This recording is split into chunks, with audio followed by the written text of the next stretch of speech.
I see elevated mercury levels, and then I see thallium and cadmium. There are others, but those four metals are the ones I most commonly see in my patients who haven't gotten better despite our lifestyle work, despite our work with the GI tract. And after doing those two levels is when I really start looking for other toxins. And time again, using binders, charcoal, clay, chlorella, probiotic species, I see heavy metal levels drop. Welcome to the Radical Health Rebel podcast. I'm your host, Lee Brandon.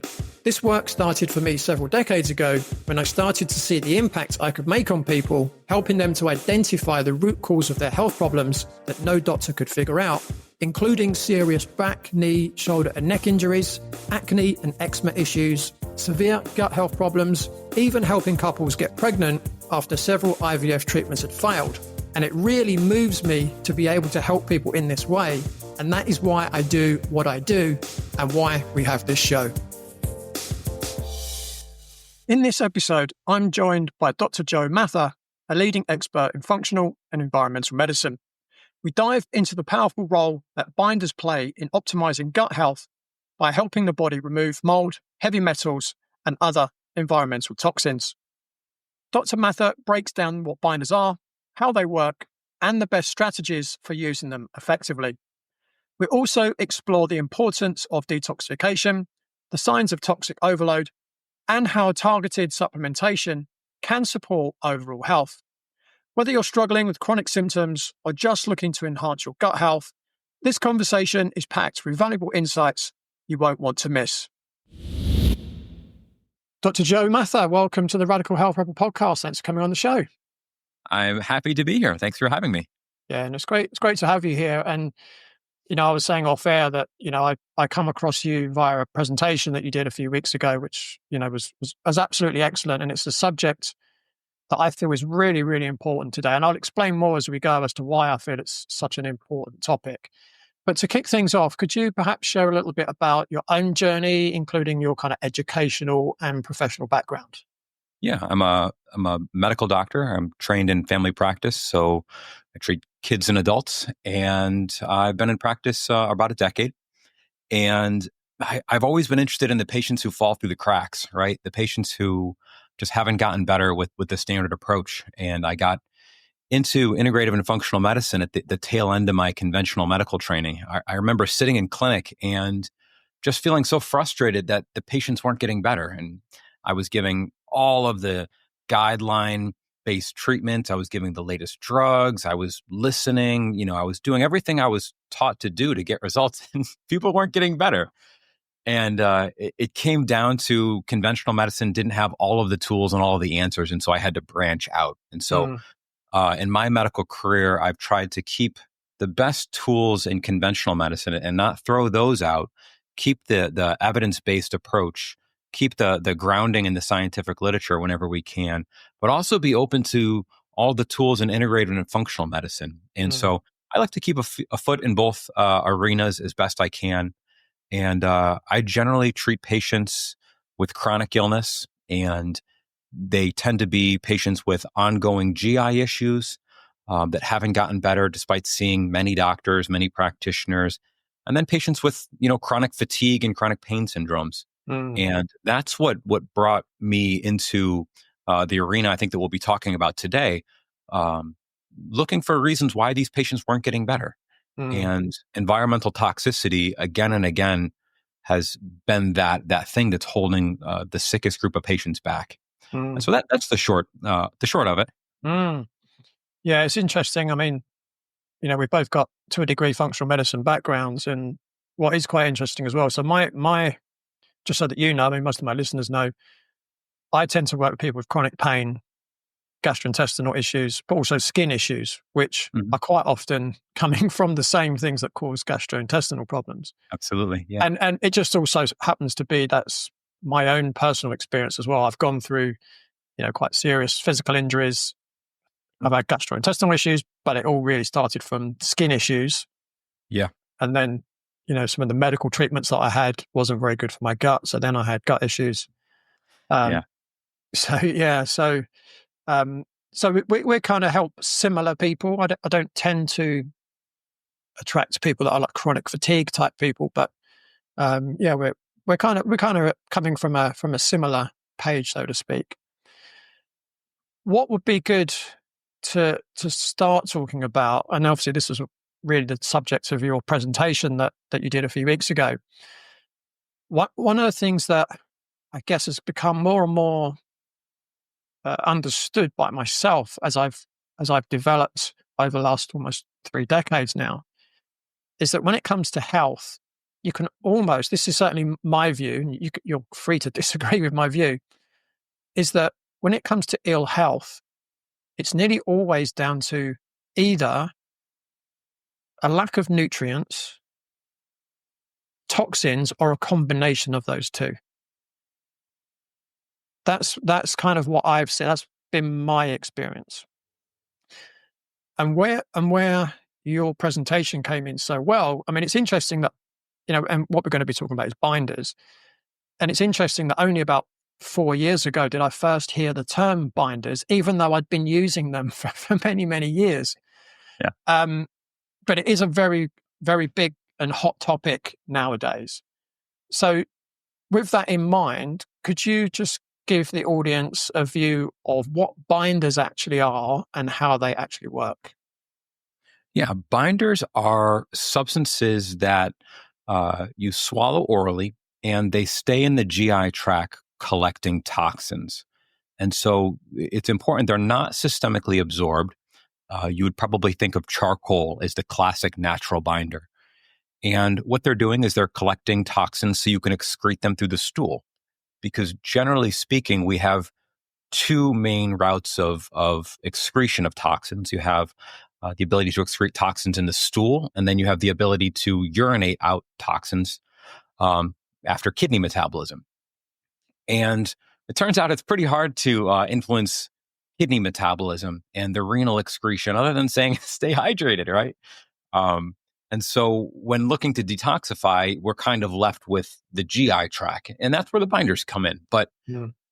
I became fascinated about this after beginning to treat patients with mold. My mentor, Dr. Neil Nathan, introduced me to the use of binders, and I really just became fascinated by them, wondering if they had wider applicability to more patients. I found out they did, and I found out that just the answer of binders directly binding toxins in the GI tract for excretion was really only part of the way they worked. So I'll just, before I just keep babbling at you, does that all make sense, Lee? Yeah, absolutely. Yeah. Yeah. The piece I see, one misunderstanding is people say that they have this idea of binders kind of traveling throughout the body, throughout the blood vessels and the lymphatic fluid, grabbing toxins. And it's important to remember that they really are just staying in the GI tract. And there's only a finite amount of toxins. If you think of mold toxins, if you're thinking of carcinogens, plastics, endotoxins, there's only a finite amount of toxins that are just hanging out in the gut, because for a person who's having regular bowel movements, right, there is a movement out. And so if you're just grabbing on the toxins that is inside the tube of the GI tract, you're not going to be able to have much improvement over time. But the neat thing is that the binders that I like to focus on in practice are things that are influencing the bile. So it turns out that a lot of toxins are stuck in what we call the enterohepatic recirculation, which is a huge word, but a simple concept. The body makes bile to digest food, right? And it's very expensive to make. So the body ends up reabsorbing a lot of the bile to repackage and reuse again, right? If you had to make all sorts of bile after every meal, you'd quickly run out and become nutrient deprived of the substances that it takes to make bile. So the body reabsorbs the bile, but the trick is that bile has the ability to grab onto toxins. Toxins cling to the outside edge. And so as the bile gets reabsorbed, the toxins can get reabsorbed. And then they hang out in the liver and they're excreted into the GI tract and then they're reabsorbed again. And that's the recirculation. It's one of the ways in which we can have a toxic burden grow in the body, right? Because we're constantly reabsorbing very small molecules like mold toxins. And so what I learned is that the binders that are working the best are really the ones that are directly grabbing onto bile itself so it's not reabsorbed, or is able to impact how much bile is secreted, so we have the ability to grab onto more of those bile-laden toxins to excrete. And so they're really fascinating binders, clinical tools, and I think we're just scratching the surface of what we know about them. Yeah, so I would love to hear what binders you've used in practice, and any more questions you have. Yeah, so I guess the first one that I used probably 20 years ago would have been chlorella. Yeah. Now, I've been using one that I know you don't particularly think is particularly good, which is zeolite. Oh man! All right, let's talk about that one in a minute. Yeah, but keep Yeah. going. Um, I've used charcoal a little bit with clients, but not a huge amount. What is interesting, and again, this is going back to your presentation, and I'm talking about zeolite, is that, and well, not just zeolite, but we were talking about taking too much of a binder, and I guess I'm sure we'll probably come on to this a bit later. But Yeah, sure. what was interesting was for the last few months, occasionally I'd be getting a headache. And I was thinking, right, I need to try and work out what the root cause of this headache is.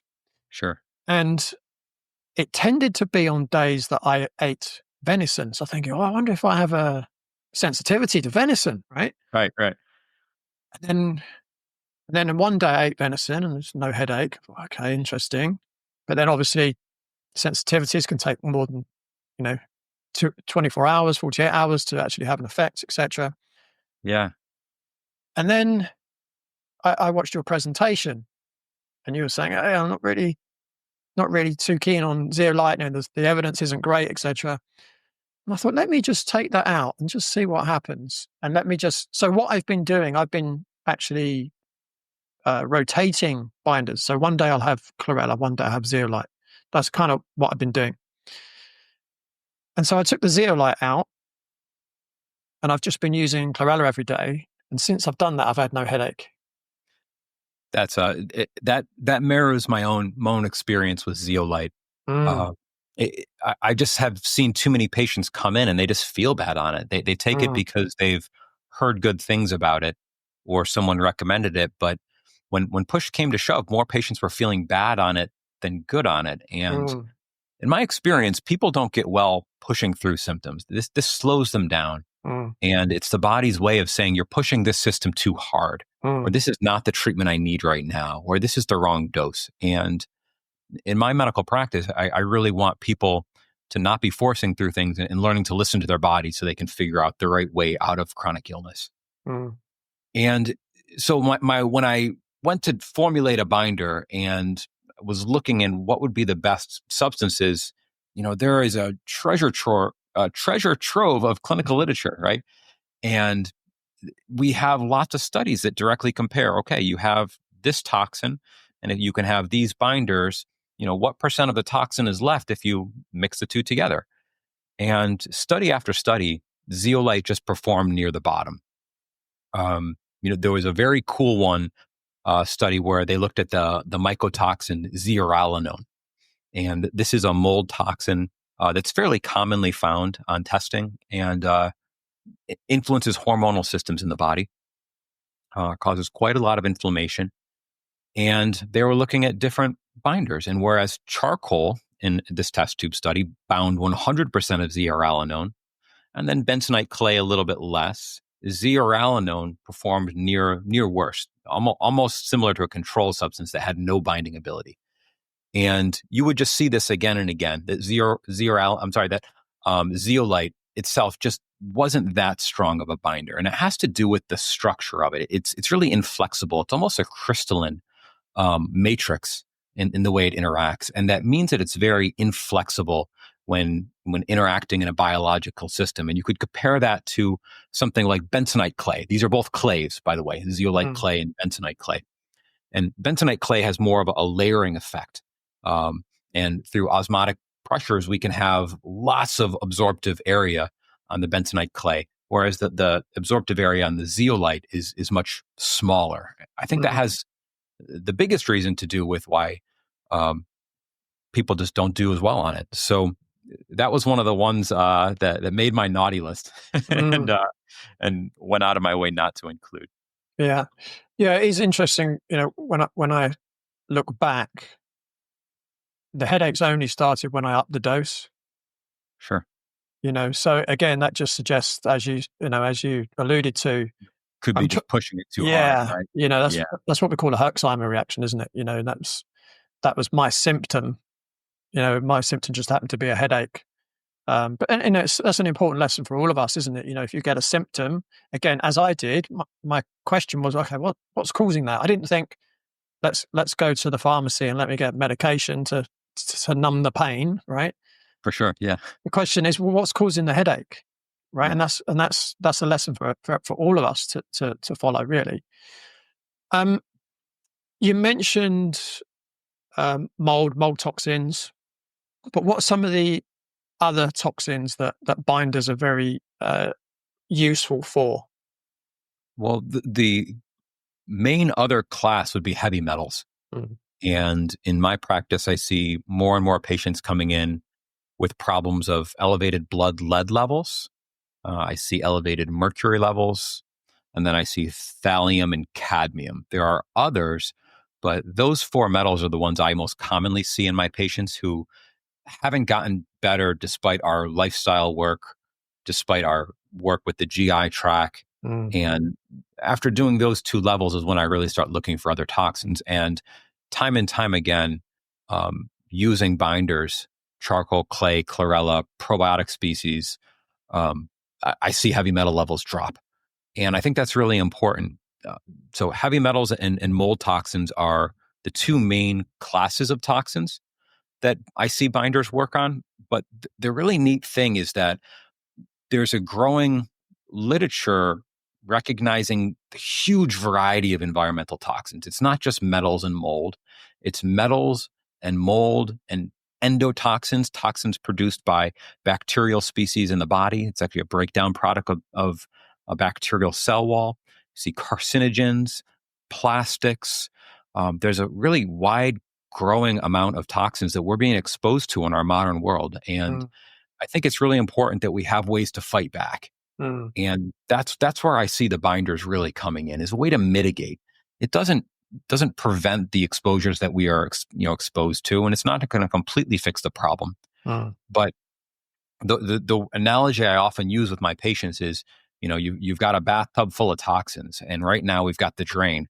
And can we just open that drain a little bit more? Can we get a little bit more out? You still mm, have a spigot of water coming in, mm, but binders often just let you drain more out. It gives you a little more resiliency, a little bit more buoyancy, might be the right word, mm, when healing from disease. So that's how I see it. And that's one of the reasons I'm excited to use binders more and more in my practice, is because it's not just metals, it's not just mold.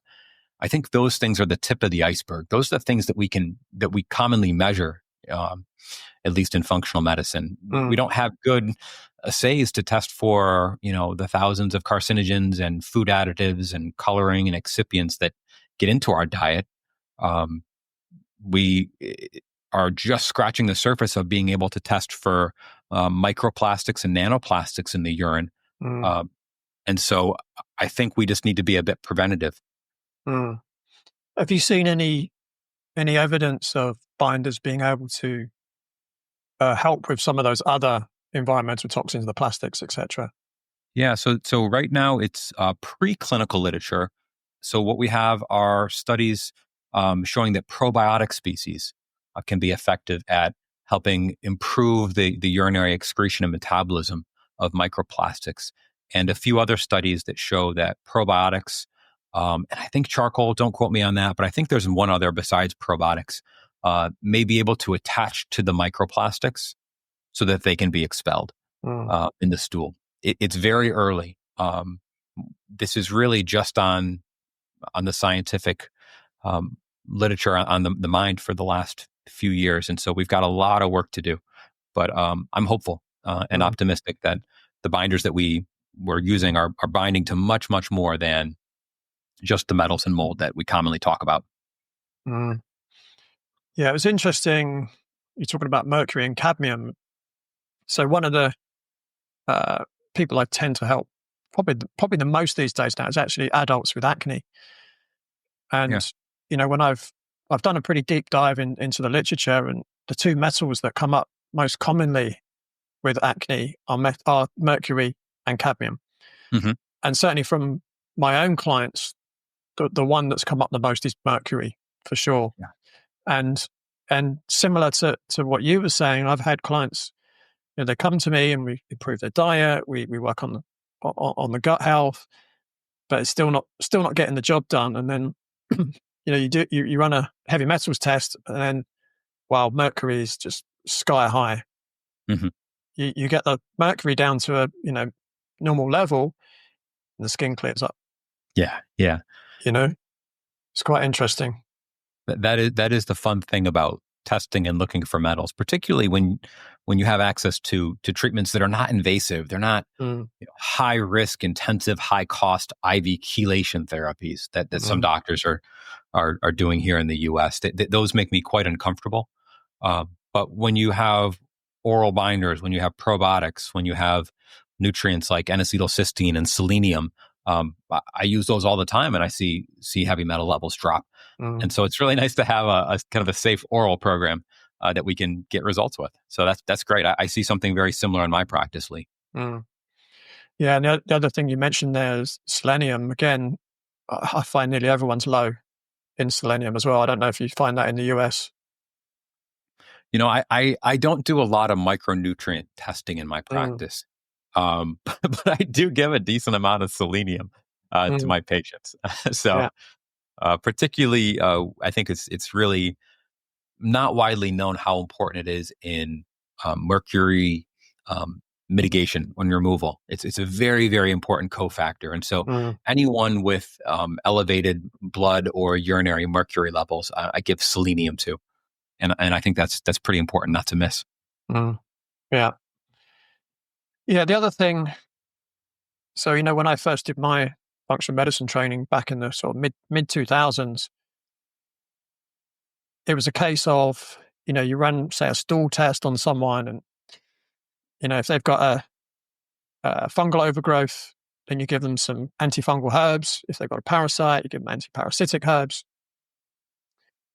I don't know what your view on this, but I think as time has gone on, I think the question that's been asked in a bit more detail is, but why are they there? Right? Are they trying to protect you? Let's say the fungus or the parasites. Let's say, are they trying to protect you from, let's say, heavy metals? What's your view on that? Meet Julie, a 47-year-old working in computer sales who had been battling lifelong IBS. She suffered from severe abdominal pain, bloating, and frequent loose stools, low energy, brain fog, and hot flashes, all of which affected her work and quality of life. After thorough testing, we discovered the root causes: parasite infection, bacterial overgrowth, leaky gut, low digestive enzymes, and a vegetarian diet high in oxalates. With a tailored plan, Julie made dietary changes, added targeted supplements to balance her gut microbiome, and supported her digestion with prebiotics, probiotics, and enzymes. The results? Well, in Julie's words, the improvement is staggering. Her pain and bloating vanished, her energy levels soared, her brain fog and hot flashes disappeared, and her immune system became stronger than ever. If you're struggling with IBS or gut health issues, reach out today for a consultation at www.bodycheck.co.uk, and let's uncover the root cause and create a plan to transform your health. I don't think that there's a substantial burden of heavy metals in the gut. And I know that there are kind of theories about a relationship between metals and parasites. I haven't found that to be true in my experience, and I haven't found very good evidence in the scientific literature to back that up. I got a master's degree in public health, and specifically in tropical medicine, because I was so interested in parasites in college and in medical school. And I thought I was going to do Doctors Without Borders, working internationally. And so when I first started doing integrative and functional medicine, everybody got a stool test because I really wanted to look, I thought that these people had chronic GI issues here in the States because we were missing, low grade parasitic infections. And I did a whole bunch of stool tests with that theory in mind and just wasn't finding the parasitic burden that I thought. Mm, And then for a time, I gave antiparasitic medications just empirically, hey, I think you might have this. This is safe. I've used this in other patients. Like, give it a go. And I just didn't see the results. So from my perspective, I'm not as concerned about parasites. And I think some of the talk in functional medicine, I think we need to be pushed back on the parasites. This is my mm, perspective. You'll do the PCR stool test and you find critters that we just didn't have the technology to see before, but I think they were always there. mm, And Blastocystis hominis is, I think, the case study here. People will see that and say, "Oh my God, there's an amoeba. You've got blasto. I have to do X, Y, and Z to get you better." mm, And there are a few cases, I think I've seen two in my career, where Blastocystis hominis overgrowth, really, really, really high levels because of other problems, needed to be fixed. But there is more evidence that blastocystis is a marker of healthy gut flora. mm, They did a study, I think this was in Finland or Greenland. It was a Nordic country, and they took samples and control and ill people. The control group had higher levels of blasto. And so I think we're being able to see things that we couldn't see before, and we're still learning what's a marker of clinical disease, and when we treat it, what is going to make people better. And so mm, I'm not too keen on emphasizing parasites in my own practice, and I give you that background because I really thought that was going to be the thing. I just haven't found that to be true clinically in the people I work with in the part of mm, the world I'm at. So I'm sure other doctors have perhaps different patients and may have different experiences, but that's mine. mm. Yeah, it's interesting with blastocystis hominis. I mean, very occasionally I see that come up as positive on a test, Sure. but then you do your clinical correlation, and there's just no correlation to the Right. kind of common symptoms of blasto anyway, right? So that's why it's the first thing I think was ever taught in functional medicine is you don't treat the test result, right? You treat the person, right? You were taught well. I think that lesson has been missed too Yeah, often.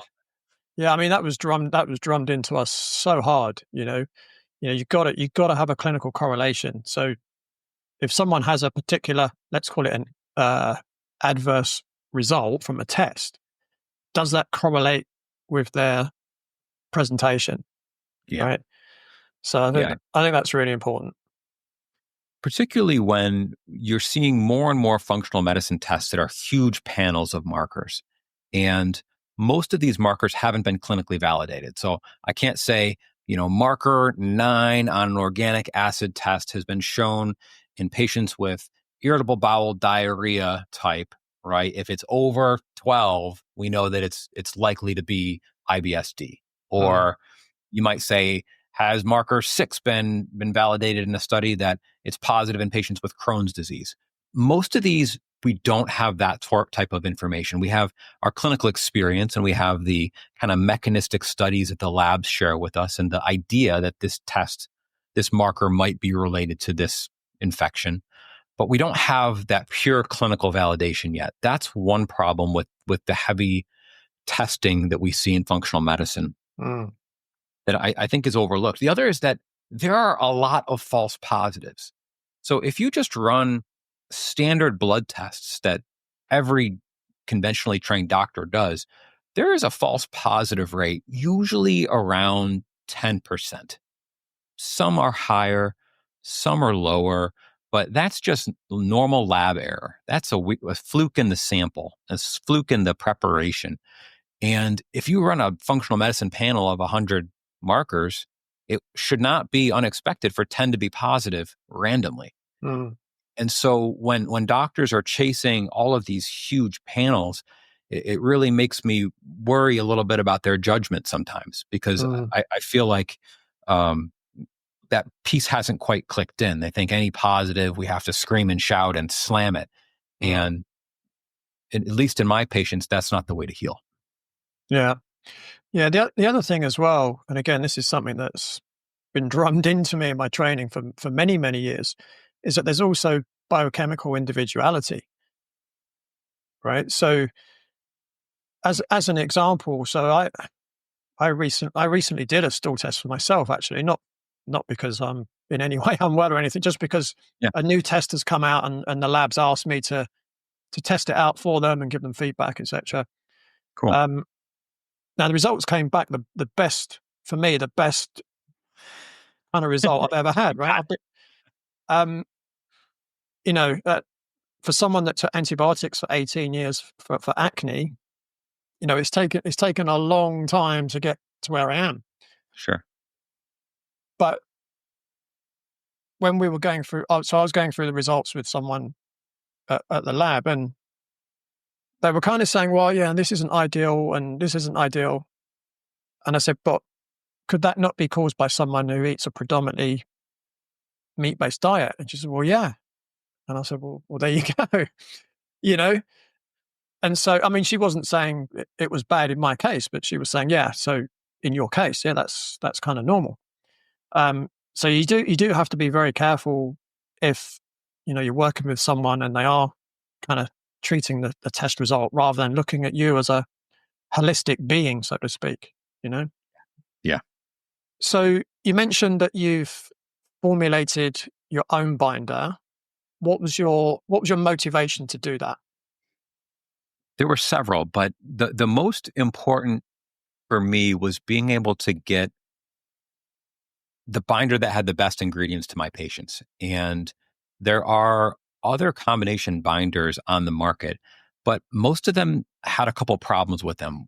One, they contained things like zeolite, silica, humic, or fulvic acid. Um, these are things that just didn't have evidence that just when I was looking and I could find 15 references on the ability of chlorella and Saccharomyces and charcoal and Lactobacillus plantarum to bind harmful toxins. The same level of evidence is not there for those substances.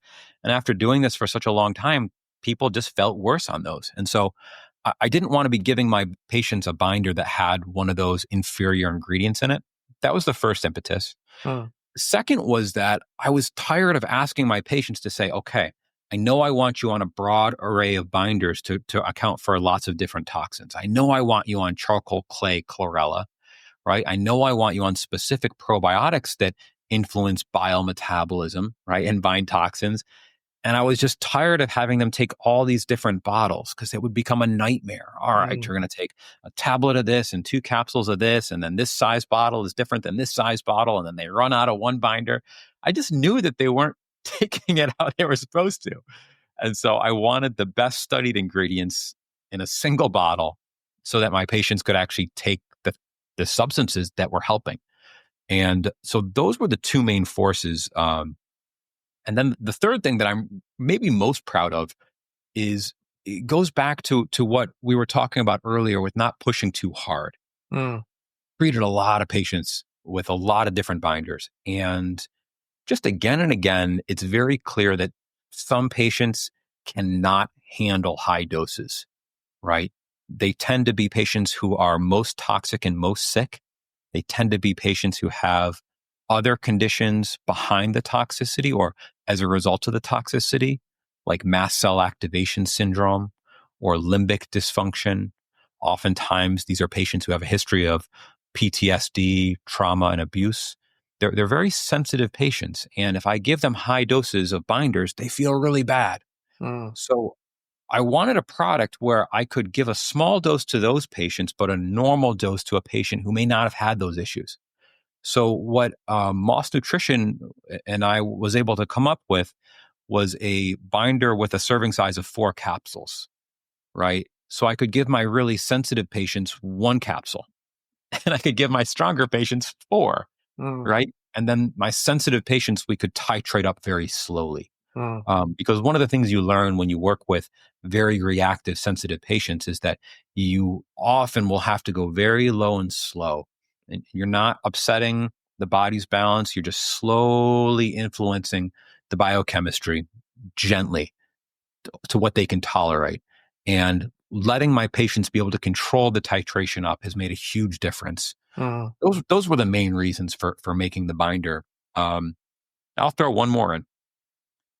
I don't think enough people understand how critical probiotics are as binders. Mm. This is something that became very, very, very clear to me as of just the hundreds of hours delving into their research.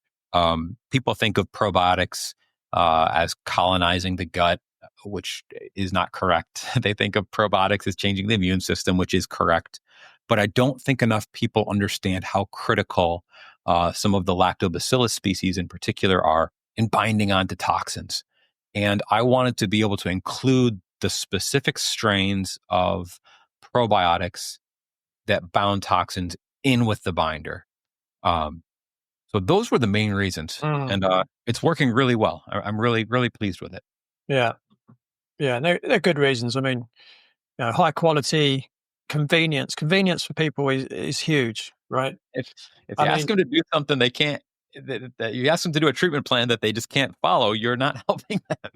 yeah, I mean, it's quite interesting because last year I created two courses, one for professionals and one for the general public, to gain the skills required to actually create behavior change.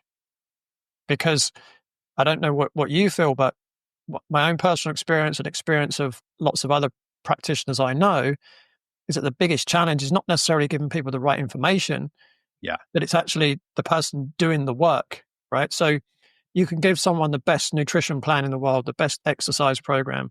You can tell them the right time for them to go to bed and how much sleep they can get and what kind of meditation they should do. But if they don't do it, it's not going to work, right? exactly. So I just want to give a big shout out to my course, Stickability, which you can find at stickabilitycourse.com. That's for the general public. So if you're struggling to put things into practice, or you're losing motivation, or life's getting in the way, I would highly suggest you check that out. Did you know that 92% of people fail to follow through on their New Year's resolutions? That's right. Year after year, most of us start strong and then lose momentum by February. Sound familiar? But what if this year could be different? What if you finally had the tools to make your goals stick? Introducing Stickability, a simple, effective, and affordable program designed to help you overcome the cycle of failed resolutions. In just a short time, you'll learn how to create lasting habits without wasting hours or breaking the bank. This isn't just another plan. It's the solution to finally sticking to your healthy lifestyle goals. Don't let this year be like the last. Head over to stickabilitycourse.com now to enroll. It's affordable, easy to follow, and packed with tools to make 2025 the year that you have the ability to make it stick. Just coming back to what you were saying. So one of the things you mentioned was silica. Now, silica, I've heard a lot about in terms of being able to detoxify what we call aluminium, what you call aluminum. What's your view on silica water in particular with aluminium? I'm not opposed to it. I just couldn't find enough evidence to justify putting it in my product. So Right. I don't have any mean things to say about it. It Mm. just didn't make the cut. There are three levels of evidence that you need to look at when I think when making a product. The first is in a test tube. Does it show activity, right? So we Mm. know charcoal in a test tube was binding to things. Okay, great. But that's very different than a human body, right? Yeah. So it could do all at once in a test tube. It's a very, very different ball game if you are introducing a substance into the human biology. Yeah. The second tier is animal studies. You know, are we seeing clinical outcomes in animals, right? And the reality is, for a lot of the mold toxins, there are way more animal studies than human studies, right? Because of the billions of dollars in agricultural industries, right? So people want their chickens to be nice and plump, and they want their horses and cows to be able to breed healthy offspring. There's a ton of evidence in the animal literature. So we need to see which of those are applicable to humans. And then most importantly, clinical data. And so in humans, we've got trial outcome for bentonite clay. So we better be putting bentonite clay in there, not zeolite clay. And there was just a smattering of studies of silica that I could find in like water filtration studies that I just didn't feel were applicable to the humans that I was working with. But it could just be that the information is outside of my scope with silica. Yeah. Yeah. And that also, I guess, leads me on to something that, again, it's something that is relatively new, I guess. And it's what they're potentially spraying in the skies. Right. I don't know if you have any views on that. I mean, I've heard strontium, barium, silver iodide, aluminium, and all sorts. And again, if they are spraying that stuff, again, it seems to me like binders would probably be the best thing to do to help with that. But do you have a view on that at all? I don't have any view on that, but I'm really heartened. The more research I did on the ingredients I put into ProBind, the huger amount of toxins that it was effective for. And so I think this is the reason why you want broad spectrum binders, because we just don't know what we're being exposed to, particularly here in the States. I mean, we have very bad environmental protection laws for a lot of reasons, but companies are allowed to experiment, put whatever they want in products, and we have to prove that it's unsafe before we can get it out. A company doesn't have to prove that something is safe before they put it in a food product or a supplement. And so the reality is we're being exposed. We don't have a lot of control over a lot of the things that we're being exposed to. Mm. So it's one of the reasons why I think binders are important. Mm. Yeah. Yeah. My view is, if they are spraying that stuff in the sky, because I mean, in my book, Eliminating Adult Acne for Good, there's 2 chapters in there. One chapter is called The Outside In Detox. And that is identifying and minimizing your exposure to toxins. Yeah. And then there's a inside out detox, which is to try to get the toxins that are in your body out of your body. I like that. Yeah, I like that. So the thing is with whatever they're spraying in the sky, if they are, but let's just assume for a second that they are, there's not really a huge amount you can do to avoid it, right? Unless you want to live inside your house, but then there's probably more toxins in your house than there is outside anyway, right? I mean, the reason why, and again, I'm sure you don't want to get into this too much detail, but the reason why I probably think it is the case, just in terms of what I'm seeing with my own eyes, up until 23, 24, the winter of 23, 24, in the south of England, we normally get about 200 days of sunlight a year, right? Now, compared to you, I'm sure that's pretty bad, but compared to the north of England, that's double. We get double the amount, right? So in the north of England, they get about 100 days of sunshine a year. In the south of England, we get about 200. The last 2 winters, I can count the sunny days on one hand, right? And the other thing, in the last summer, the vegetables that I normally grow didn't grow. Now, there could be other reasons, of course. Sure. But my feeling is, if they're spraying stuff in the sky, it's got to come down at some point, right? Has the soil been poisoned? I don't know, but anyway. Well, it's hard to know, but the overall point of we sometimes don't have as much control over our environment as we like. I mean, I think of I've got a patient who lives a block away from a cement factory. She has persistent levels of thallium in her urine. I had another patient in COVID decide to grow vegetables in his back garden here in New Orleans, and unfortunately, the soil was really contaminated with lead. So he had severe depression with psychiatric features that didn't get fixed until I found the lead level, put him on binders. And luckily we're able to identify the source, but there are patients that come in and they have these really crazy levels, and we're not sure where they're coming from. Is it the food? Is it the water? Is it the pipes? Is it the air pollution? I think that's missed often with heavy metal exposure? Mm, What's the, how close do you live near a highway? Is this runoff from the agricultural systems? Is this such a complicated mm, environmental problem? Yeah. So all the reason for us to really emphasize the basics of detox, right? yeah. Are you moving? Are you sleeping? Are you eating a diet that's low in processed foods? Right. I think those three things are missed so often. And we're talking about the ins and outs of using a substance like ProBind Select to bind toxins. But in my worldview, you have to fix those things first, particularly sleep. I can't tell you, Lee, how many patients I have who have very high levels of toxins, and then I later find they have sleep apnea, Mm, right? yeah. And the reason why they are not excreting toxins is not necessarily a big genetic defect. It's they're not sleeping, Mm, right?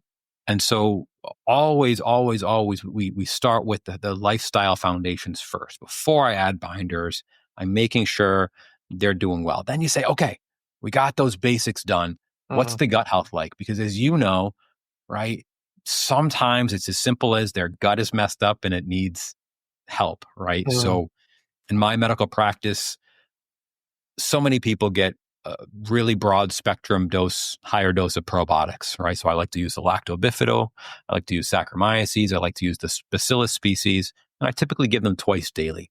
mm, That in and of itself, that twice daily has a detoxification effect because of the way it does. They bind to toxins in and of themselves, and because of how they change the bile flow, the glutathione production, how they reduce the pathogenic microbes in the GI tract, how it heals leaky gut, the metabolic effects like lower blood sugar, lower blood pressure. That to me is the foundation of getting a lot of people healthy, getting the lifestyle, getting the gut cleaned up, particularly if there's GI symptoms. mm, Then, once you have that foundation in place, most patients are in a place where they're symptomatically, they feel better, got more energy, they've got less brain fog, their GI systems have calmed down. Then we can say, okay, does this person need detoxification? Do they need binders? Do they need N-acetylcysteine or selenium? Right? mm, Are they just needing sauna and fasting? Right? Where is this patient? How sick are they? And the beauty and the fun of medicine is being able to take all these pieces and saying, what does each individual person need? mm, Um, and everybody's going to be a little bit different. The outside in detox is going to be different for every single person. yeah. Um, and so I think it's just so important that at least once in the conversation, even though we're talking about binders and exposures, that we sketch out the bigger picture of those are the foundations first. You do those Mm, things first so that every other subsequent step works better. yeah. Absolutely. Absolutely. What one foundation I would add actually is the solution to pollution is dilution. So hydration is another really key factor as well. And obviously drinking good quality water and not tap water, unless you live in one of these countries that the tap water is okay, or some of the like Nordic countries, apparently their tap water is okay. Yeah, it's quite interesting in terms of, I think I was mentioning earlier about I had a client and her mercury levels were really high, and then as soon as we got mercury levels down, her skin cleared up. And what was quite interesting, I remember clearly I was speaking to her and I showed her a test result and I said, look, the mercury levels were literally off the chart. They were literally off the chart. And she said to me, how could that have happened? Like, how have I got really high mercury? And I said, well, look, I don't know for sure. I said, but what I tend to see the most is people, if they eat a lot of tuna fish. And she just looked at me like eyeballs wide. And I said, what? And she said, I've been eating tuna sandwiches every day for the last 10, 15 years. 3 years. Yeah. Right. Okay. Yeah, You know? particularly with the blood levels. Yeah, that's Yeah. absolutely true. I see sushi eaters here in the States who tend to have particularly high mercury levels. Um, yeah, those are two very, very common sources. Mm, yeah. Who would you say, who would be a good candidate for binders generally, would you say? Hey Rebels, did you know I now produce an exclusive No Punches Pulled episode every month? These episodes feature controversial guests who aren't afraid to expose lies, share stories of being gaslit or cancelled, and provide real world solutions for achieving optimal health and maintaining your freedom. These are the kind of episodes that got me cancelled back in 2022, booted off Facebook, Twitter, YouTube, and even deplatformed from LinkedIn. But I'm still here. And these powerful episodes are available exclusive for subscribers only. For the price of just one takeaway coffee per month, you'll gain access to content the authorities don't want you to hear. By subscribing, you're not just supporting the Radical Health Rebel podcast, you're joining the fight for uncensored truth, education, and inspiration. It's easy to sign up. Just head to the show notes, click support the show, and follow their instructions. Prefer watching your podcasts? You can also subscribe on Substack by searching Radical Health Rebel. There you'll also receive weekly articles and more, all for the same low price. Let's rebel against censorship and the lies of mainstream media. Together, we can build a healthier, fairer, and freer world. Thanks for your support, and let's keep rebelling. Well, they're classically used in patients who have biochemical evidence of toxin accumulation, heavy metals, mold, or other toxins. That's kind of the first answer. I do think there's a role for using them preventatively, perhaps at lower doses. The last time I talked to Dr. Neil Nathan, my mentor, who taught a lot of this, he had told me that he plans to be on binders for the rest of his life. He had dealt with a mold illness in the past. And I got sick with mold myself after starting to treat mold patients. I don't know if that's karma or what that is, but I'll be on binders myself preventatively. I think just as a way to feel like I'm making a difference at the toxic load coming in. I think those are the two main areas. A third area that I'm beginning to investigate, and this is more a niche area, but there are a group of patients who have irritable bowel syndrome with diarrhea, who have something called bile acid diarrhea. Their body is not reabsorbing these well, and then the bile acids are staying in the GI tract and causing a diarrhea. This can happen after people have their gallbladder out, and some of these patients do really well with binders. The binders that suck up the bile acids, the charcoal, cholestyramine.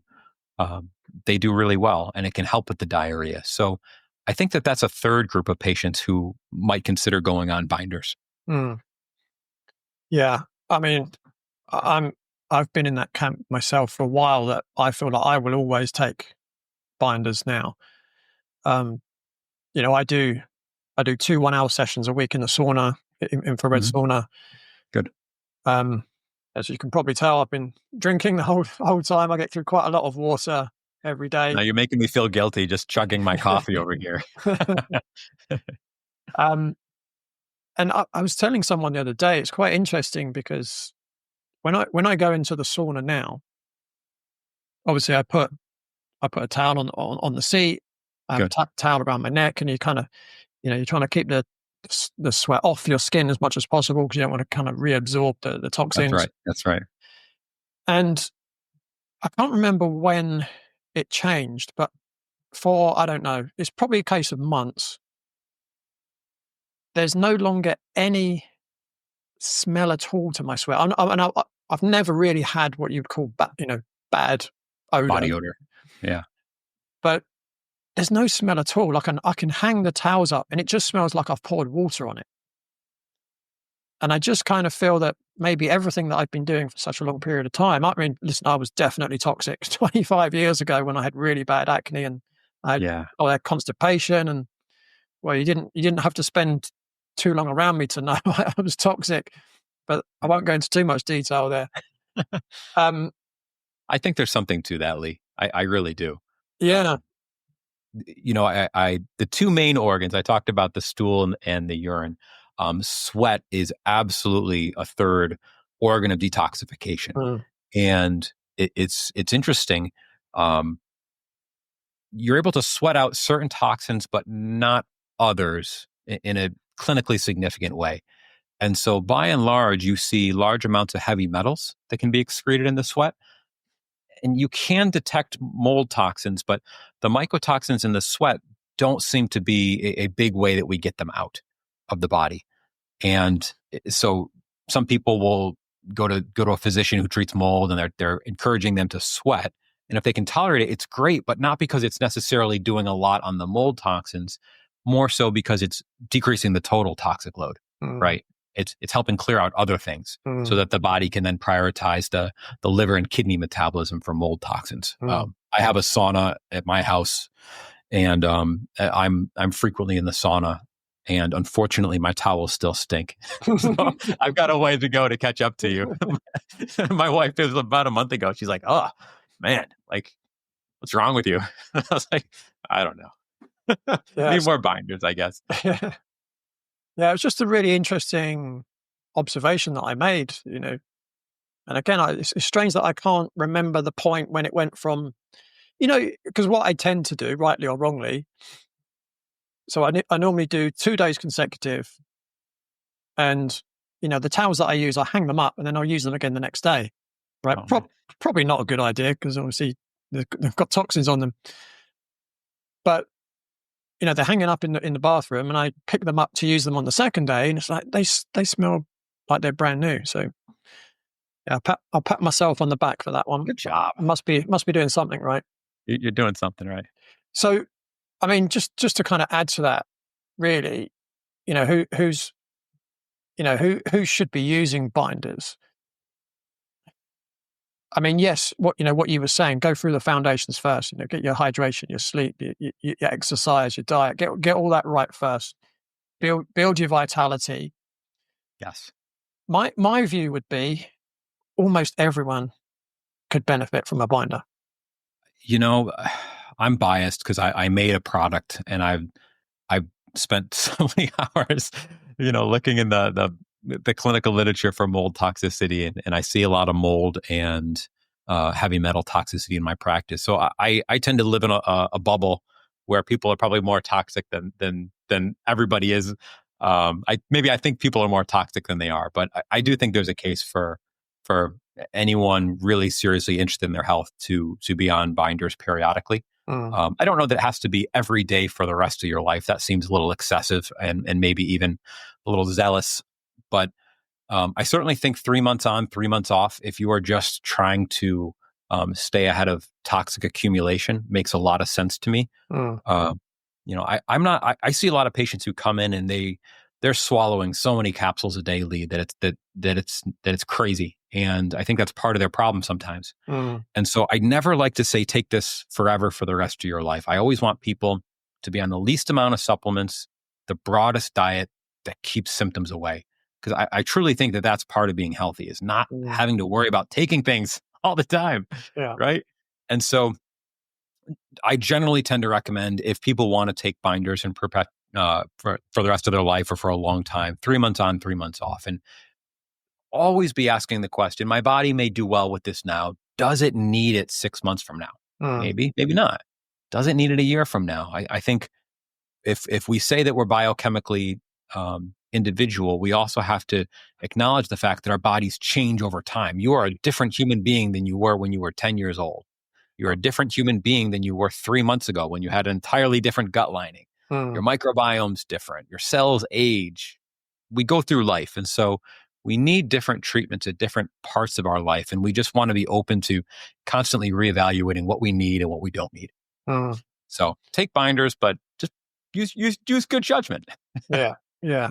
And just to kind of make it clear, I've got no financial interest in your product, right? And, um, I guess the other thing just to add as well, we're talking about heavy metals, and obviously mercury, aluminium, they are a commonly used ingredient in vaccines as well. So anyone that's had any kind of conventional vaccine, again, they might be still harboring those metals. S- I believe that many of the newer vaccines here in the States are switching from the mercury immune sensitizer to tin.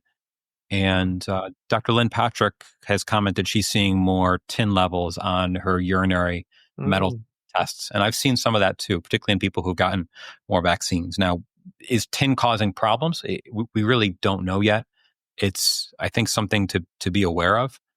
Um, I'm certainly, I don't know if you can see my public health degree.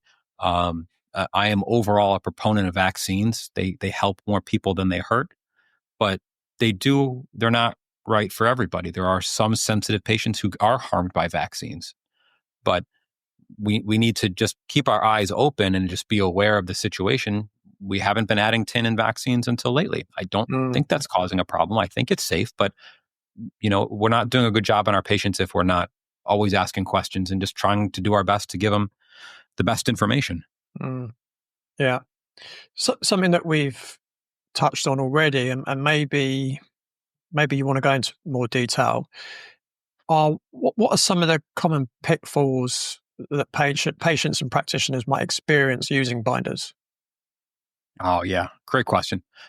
The number one is, if a little bit of binder is good, more is better, right? Mm, And this is not true.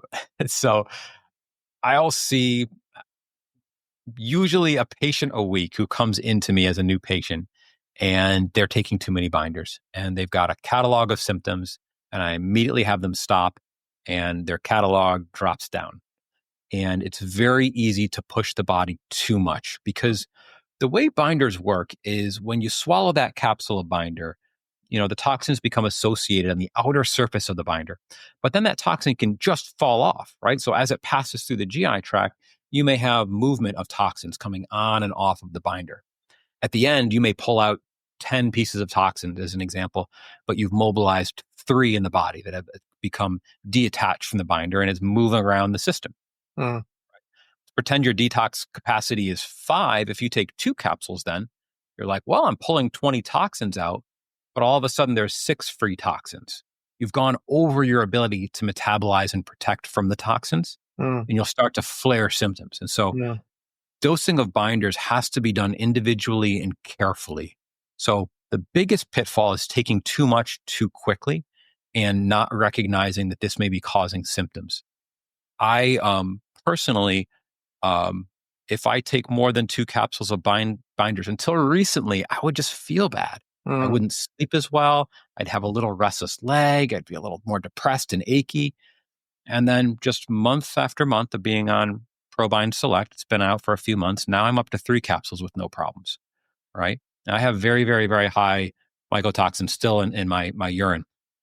Um, and so it's just important that we personalize this for every patient. So mm, biggest pitfall is taking too much too quick. The second biggest pitfall is not preparing a patient for binders, not making sure that they are having a daily stool, that they are not constipated, making sure that they are doing the foundations of sleep and hydration and diet, right? That they're moving their body appropriately, making sure those are always done first. And so it is extremely rare that I just start patients on binders right off the gate. It's usually 2 or 3 months in, even if they come in and I know they have toxicity. mm.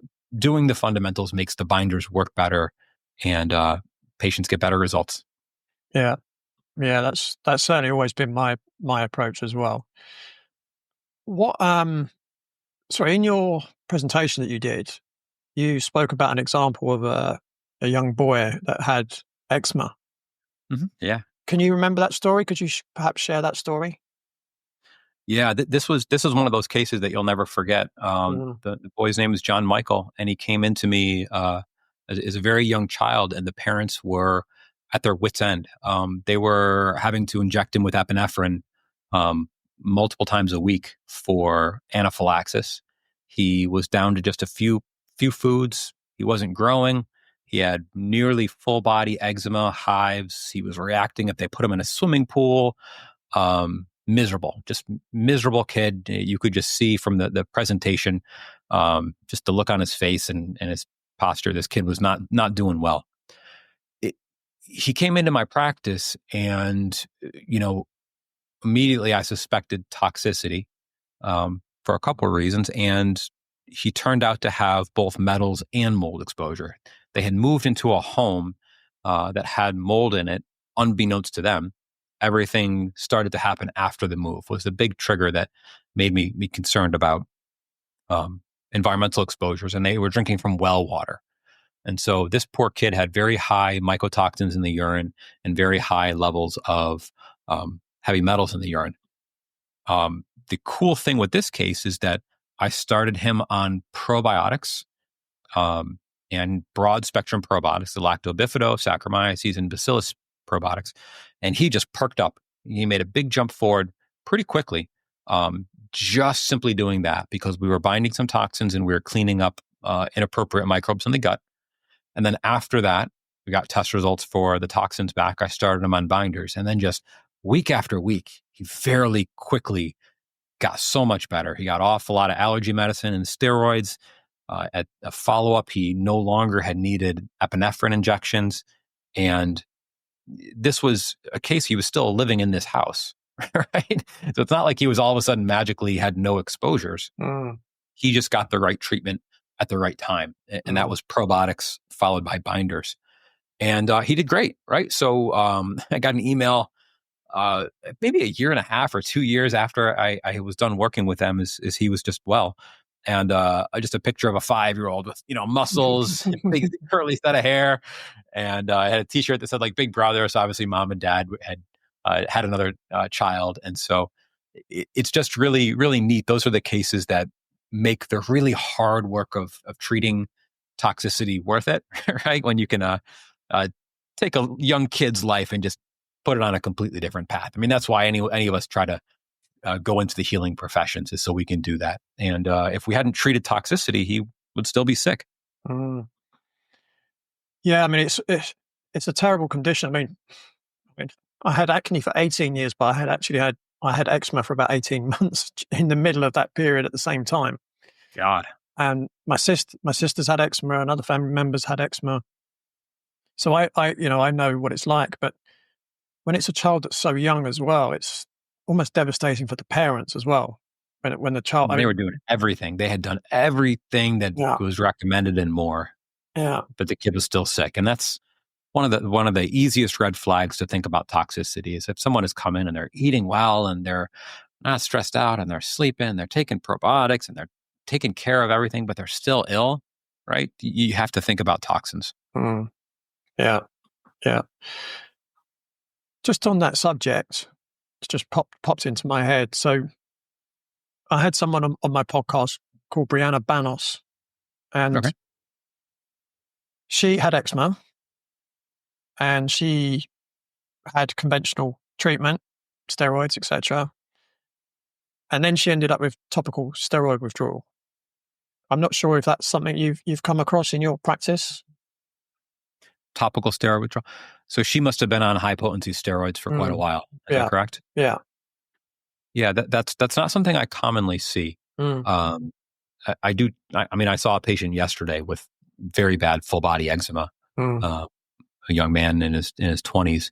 But no, the steroid withdrawal is not something that I have an instant answer to, other than if she's got that bad of eczema, almost certainly fundamentals, GI care has been missed, and she's probably going to get more improvement working there than focusing too much on the steroids. Once patients get better, they shouldn't need as much steroid, right? Yeah. And so, quite often what tends to happen is someone has the treatment, the skin gets better, and then they come off the treatment and it's okay for a short period of time. And then it's like eczema times 10 comes back. And then they generally go back to the doctor and the doctor says, well, we need to put you back on steroids. And it's like, whoa, hang on a minute. But yeah, no, I just wanted to ask that question, but that's fine. That's fine. What's next for you, Dr. Joe? Well, I've been enjoying doing more lecturing. So I'm more lecturing and teaching in this year of 2025. That's what's coming. I'll be speaking at the University of Colorado in the summer. I'm teaching through Amrita, actually, Amrita Nutrition there in the UK. We'll be doing 2 master classes, one on mold and another on IBS. So those will be coming later the year. And Yeah, just trying to see my patients, stay happy and healthy myself, and teach wherever I can. Awesome. Awesome. Sounds great. And where can people find you online? And perhaps where can people get your binder products? I'm saying in the US and in the UK. Yep. So my website is drmather.com, www.doctormather. I run a solo practice, and so patients can reach out to me if they need help. I do treat patients from across the world with telemed as a consultant. Happy to help if people can't find an experienced functional medicine practitioner where they're living. With regard to the binder that we talked about, it's called ProBind Select, Pro for probiotic, or ProBind, and it's made by Moss Nutrition, and it's distributed through Amrita Nutrition. And I know I just spoke to the head of Amrita, and it's now in a warehouse in Amsterdam, so it's should be available throughout Europe now. Awesome. Yeah, Uh, I will be buying myself a bottle pretty soon. Excellent. I'm just waiting for my chlorella to run out. There's no point getting one right now. That's what I tell patients all the time, that use up what you have before you Yeah, switch over. yeah, No sense in double doing. Yeah, thanks. yeah. If anyone in the UK wants to get it and they're not sure, you can always contact me and I can point you in the right direction as well. Yeah, fantastic. But Joe, thank you so much. I've really loved this conversation, and I'd love to get you back on as well at some point. Maybe to talk about IBS. Yeah, Sure. Happy to. love to get you back on. Yeah, that'd be great. I really enjoyed myself, Lee. Thank you for having me. Oh, it's been great. It's been great. Awesome. So that's all from me and Dr. Joe for this week. But don't forget to join me, same time, same place, next week on the Radical Health Rebel podcast. Thanks for tuning in. Remember to give the show a rating and a review, and I'll see you next time.